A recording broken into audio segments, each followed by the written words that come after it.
तो आज हम लोग ग्रामर का एक टॉपिक पढ़ने जा रहे हैं जो है संधि।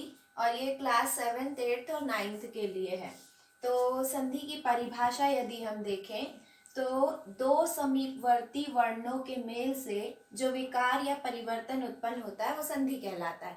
अब समीपवर्ती वर्ण यानी जैसे कि कोई एक शब्द ले लिया हमने, परीक्षार्थी, तो परीक्षा धन अर्थी। अब इसमें परीक्षा में और अर्थी इन दोनों का समीपवर्ती वर्ण कौन सा है? इसका ये अंतिम वर्ण और इसका ये पहला वर्ण। तो इन दोनों का दो समीपवर्ती वर्ण ये कहलाए, ये और ये दो समीपवर्ती वर्णों के मेल से जो विकार उत्पन्न होता है या परिवर्तन उत्पन्न होता है वो संधि कहलाता है। तो इसमें एक चीज याद रखना बहुत ही आवश्यक है कि दोनों तरफ शब्द सार्थक ही होना चाहिए। मतलब जो शब्द बनेंगे दोनों साइड वो सार्थक होंगे, दूसरा मतलब जिनका कोई ना कोई अर्थ जरूर निकलता हो।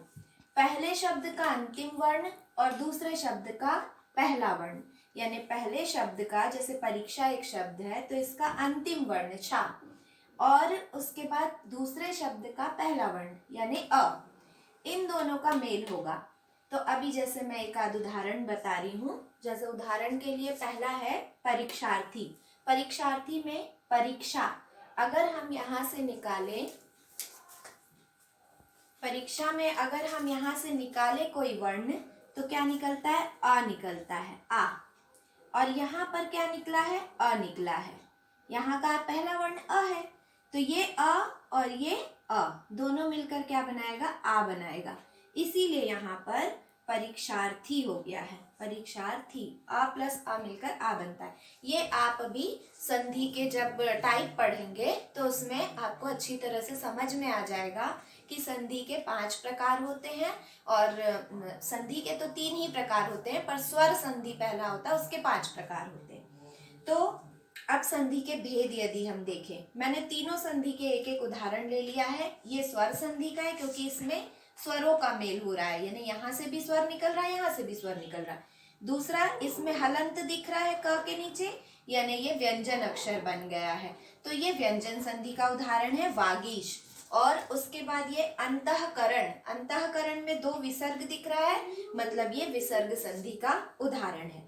तो अब इनको मैं अच्छी तरह से आपको आगे एक्सप्लेन करूंगी जब मैं एक एक पर्टिकुलर संधि पढ़ाऊंगी, जैसे स्वर संधि, व्यंजन संधि या विसर्ग संधि। जब मैं अलग अलग पढ़ाऊंगी तब उसको एक्सप्लेन करूंगी। अब संधि के 3 भेद होते हैं, ये उदाहरण मैंने तीनों के एक एक दिए थे। पहला है स्वर संधि, दूसरा व्यंजन संधि, तीसरा विसर्ग संधि।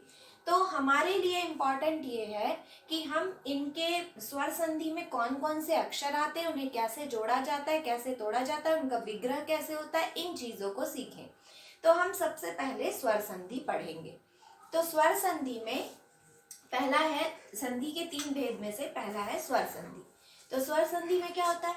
2 स्वरों के मेल से जो विकार उत्पन्न होता है उसे स्वर संधि कहते हैं। यहाँ पर दोनों स्वर ही होना चाहिए, जैसे अ है, अ है। अब स्वर कौन कौन से होते हैं सभी को मालूम है, अ, आ, ई, उ, ऋषिकरी, ए, ऐ, ओ, औ। ये स्वर होना चाहिए। मतलब ये हुआ कि जब हम स्वर संधि पढ़ेंगे तो हमें ये बात याद रखना जरूरी है कि जो भी अक्षर होगा उसका अंतिम वर्ण और उसका दूसरे अक्षर का पहला वर्ण दोनों हमेशा स्वर ही होना चाहिए। अगर स्वर है तो वो स्वर संधि है। तो 2 स्वरों के मेल से जो विकार उत्पन्न होता है वह स्वर संधि कहलाता है। जैसे कि सूर्य धन अस्त। अब सूर्य में से अगर हम बोलते हैं सूर्य तो इसमें से अ निकलता है, सूर्य अ, लास्ट में अ बोल रहे हैं। अगर आपको ऐसा नहीं समझ में आता तो आप इसका वर्ण विच्छेद करिए तो आपको पता चल जाएगा इसमें से अ कैसे निकला। जैसे कि स में से उ निकला, सु धन र धन य धन अ। तो मतलब य में से क्या निकला है? अ निकला है, तब ये हो गया है य, सूर्य, अ निकल गया। यहाँ पे से अस्त में से अ निकला, दोनों मिलके अ बन गया, दोनों अ प्लस अ मिलके आ बनता है। तो ये क्या बन गया? सूर्यास्त, सूर्यास्त बन गया सूर्य। फिर इसी प्रकार से विद्याधनालय, विद्या में से अगर हम यहाँ से निकालना चाहें तो क्या निकलेगा? आप देखिए यहाँ से आ निकलेगा, क्योंकि यहाँ पर स्वर आ जुड़ा है। अगर हम विद्या वर्ड को बोलते हैं तो विद्या में स्वर कौन सा जुड़ा है? आ जुड़ा है, क्योंकि हम विद्या बोल रहे हैं। आ, तो आ जुड़ा है प्लस आ इधर से मिला, दोनों आ और आ मिलकर आ बन गया। तो ये नियम ही है कि आ बन जाता है, तो ये विद्यालय हो गया। इसको समझाने के लिए मैं आपको अगली कक्षा में बताती हूँ।